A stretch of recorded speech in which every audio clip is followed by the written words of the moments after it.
Hello दोस्तों, मैं गौरव कुमार आप लोगों का आपके अपने चैनल एनिमेटेड स्टडी क्लास में स्वागत करता हूं। मैं आप लोगों के लिए 5 फरवरी के जो करंट अफेयर के क्वेश्चन बन सकते थे वो लेकर आया हूं, जो आपके होने वाले exam like SSC, CHSL, CGL, RRB, NTPC, UPSI, DRDO, MTS आदि में पूछे जा सकते हैं। वीडियो शुरू करने से पहले मेरी आप लोगों से रिक्वेस्ट रहेगी कि वीडियो को लाइक व शेयर करें और चैनल को सब्सक्राइब करें, साथ ही बेल आइकन को प्रेस करें। मैंने इस वीडियो की पीडीएफ का लिंक नीचे डिस्क्रिप्शन में दे दिया है, आप वहां से पीडीएफ डाउनलोड कर सकते हैं। अगर आप मेरे टेलीग्राम ग्रुप से जुड़ना चाहते हैं तो टेलीग्राम का भी लिंक नीचे डिस्क्रिप्शन में दे दिया है, आप वहां से टेलीग्राम में जुड़ सकते हैं। मैंने पीडीएफ टेलीग्राम पर भी शेयर कर दिया, आप टेलीग्राम से भी डाउनलोड कर सकते हैं। चलिए फिर आज का पहला क्वेश्चन देखते हैं। हाल ही में विश्व कैंसर दिवस कब मनाया गया है? तो अभी हाल ही में विश्व कैंसर दिवस हर वर्ष 4 फरवरी को मनाया जाता है। कब? 4 फरवरी को वर्ल्ड कैंसर डे मनाया जाता है। ठीक है, अब यह क्यों मनाया जाता है और कब से मनाया जा रहा है?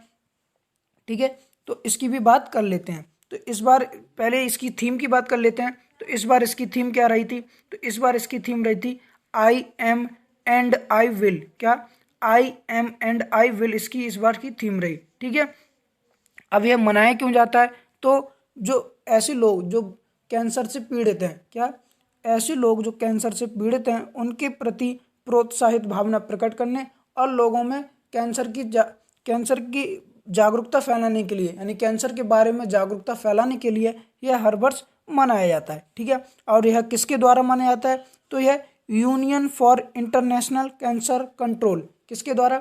Union for international cancer control के द्वारा यह हर वर्ष मनाया जाता है। उम्मीद है आप लोग अच्छे से क्वेश्चन समझ पाए होंगे। आगे बढ़ते हैं।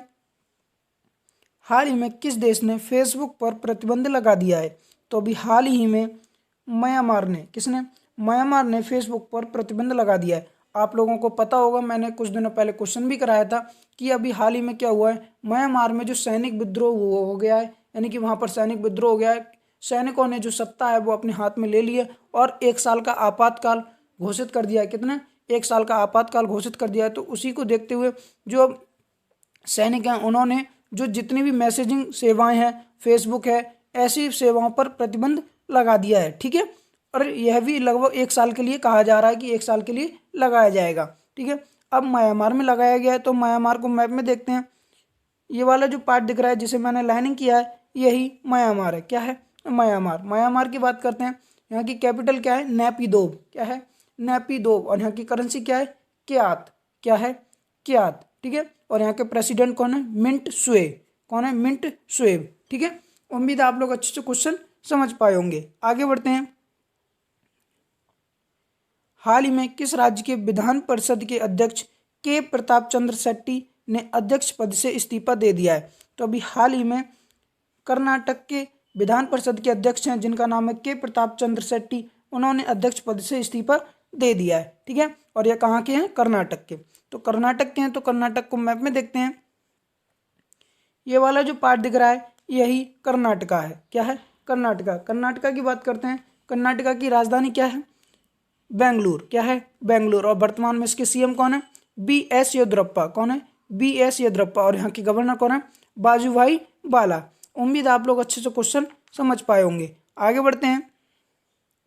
हाल ही में चौरी चौरा शताब्दी समारोह की शुरुआत किसने की है? अभी हाल ही में क्या हुआ है, अपने जो प्रधानमंत्री हैं नरेंद्र मोदी, कौन?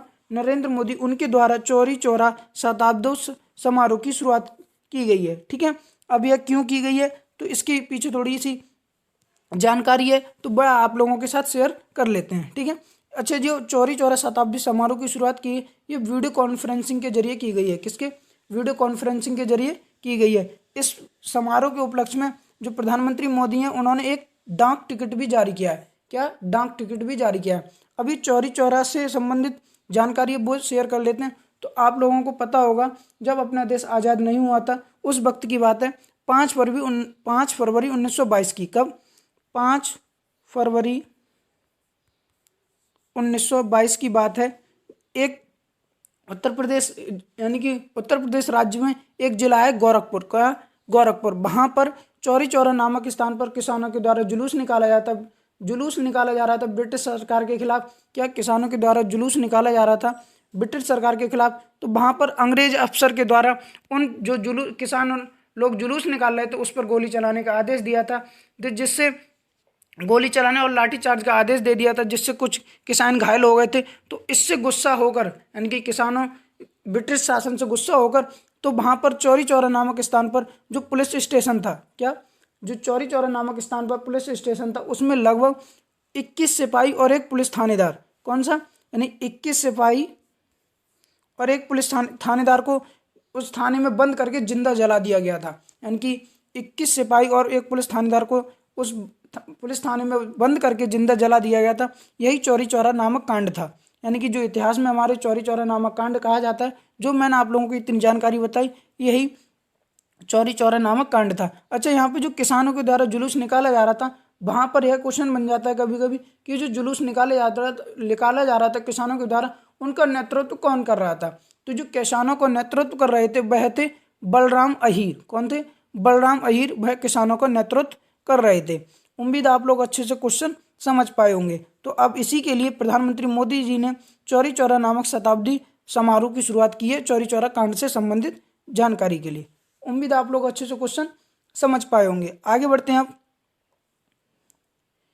हाल ही में किस मंत्रालय ने गोवर्धन योजना के लिए एकीकृत पोर्टल की शुरुआत की है? तो अभी हाल ही में जल शक्ति मंत्रालय ने, किसने? जल शक्ति मंत्रालय ने गोवर्धन योजना के लिए एकीकृत पोर्टल की शुरुआत की है। ठीक है, अभी जल शक्ति मंत्रालय ने यह क्यों की है? और अब यहाँ से एक और क्वेश्चन बन जाता है कि जल शक्ति मंत्रालय अभी वर्तमान में किस मंत्री के पास है, यानी हमारे वर्तमान में जल शक्ति मंत्री कौन है? तो गजेंद्र सिंह शेखावत हमारे जल शक्ति मंत्री हैं। अब ये शुरुआत क्यों की गई है? तो जो गोवर्धन योजना है, इसके तहत क्या होगा, किसानों की आय को दोगुना बढ़ाने के लिए, यानी कि आय को दोगुना करने के लिए, और मवेशी और जैव कचरे का प्रबंधन करने के लिए यह एकीकृत पोर्टल की शुरुआत की गई है। उम्मीद है आप लोग अच्छे से क्वेश्चन समझ पाए होंगे। आगे बढ़ते हैं। हाल ही में जारी 2020 लोकतंत्र सूचकांक की वैश्विक रैंकिंग में भारत की रैंक क्या रही है? तो अभी हाल ही में एक रैंकिंग जारी की गई, यानी लोकतंत्र सूचकांक की वैश्विक रैंकिंग जारी की गई, जिसमें भारत की रैंक रही वर्ष 2020 में 53। कौन सी रही है? 53। जो रैंक जारी की गई है वह वर्ष 2020 के लिए जारी की गई है। कब के लिए? वर्ष 2020 के लिए, जिसमें भारत की रैंक रही है 53। यहाँ से एक और क्वेश्चन बन जाता है कि 2019 में क्या रैंक रही थी? तो 2019 में भारत की रैंक रही थी 51। कितनी?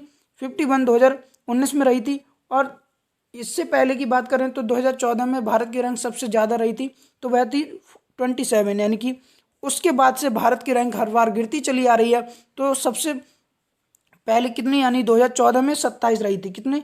2014 में। ठीक है, अब यहाँ से ये क्वेश्चन बन जाता है, ये रैंक जारी कौन करता है और क्यों जारी की जाती है? तो इसे जारी करता है द इकोनॉमिस्ट इंटेलिजेंस यूनिट। किसके द्वारा जारी की जाती है? द इकोनॉमिस्ट इंटेलिजेंस यूनिट, उसके द्वारा यह जारी की जाती है। और यह क्यों जारी की जाती है? तो लोकतांत्रिक मूल्यों से पीछे हटने और नागरिकों की स्वतंत्रता पर कार्रवाई को लेकर यह रिपोर्ट जारी की जाती है। किसके लिए?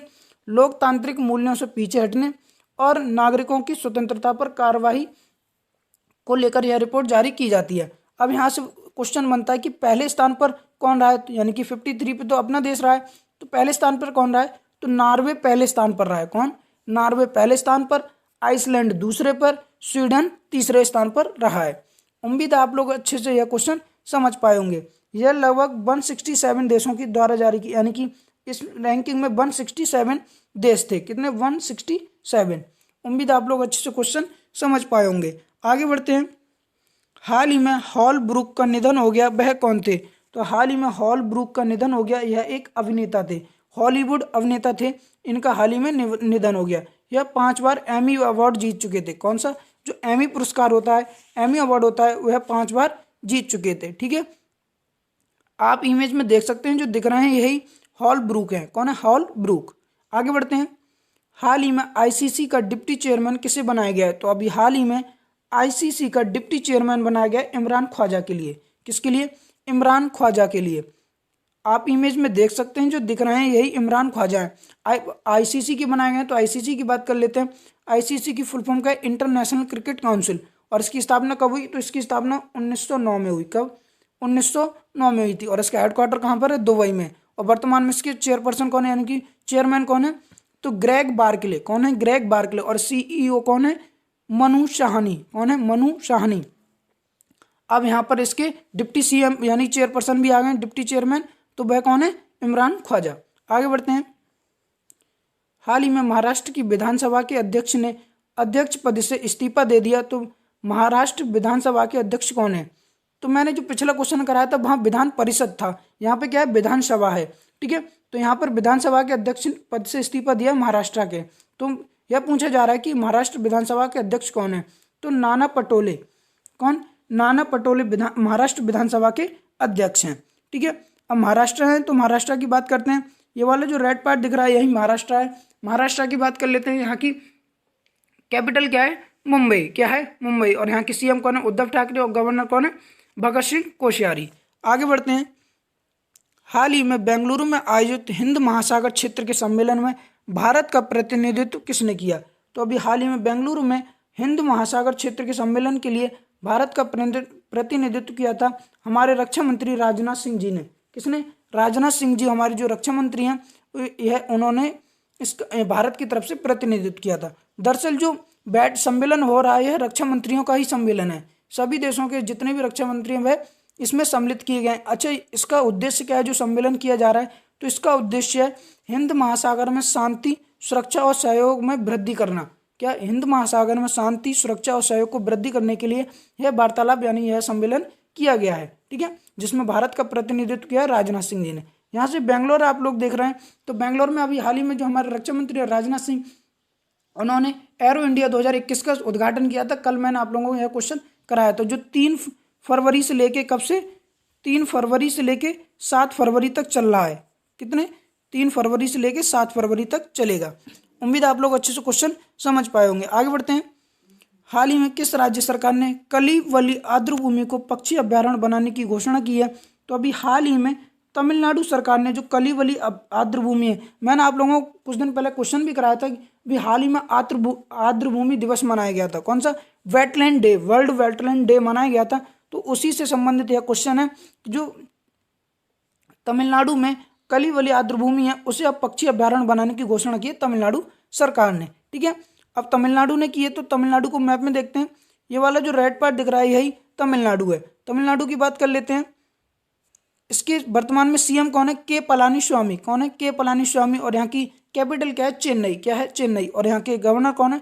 बनवारी लाल पुरोहित। उम्मीद है आप लोग अच्छे से आज के क्वेश्चन समझे होंगे। तो मेरा आप लोगों से एक बार फिर से निवेदन रहेगा कि वीडियो को लाइक व शेयर करें और चैनल को सब्सक्राइब करें, साथ ही बेल आइकन को प्रेस करें। Thank you.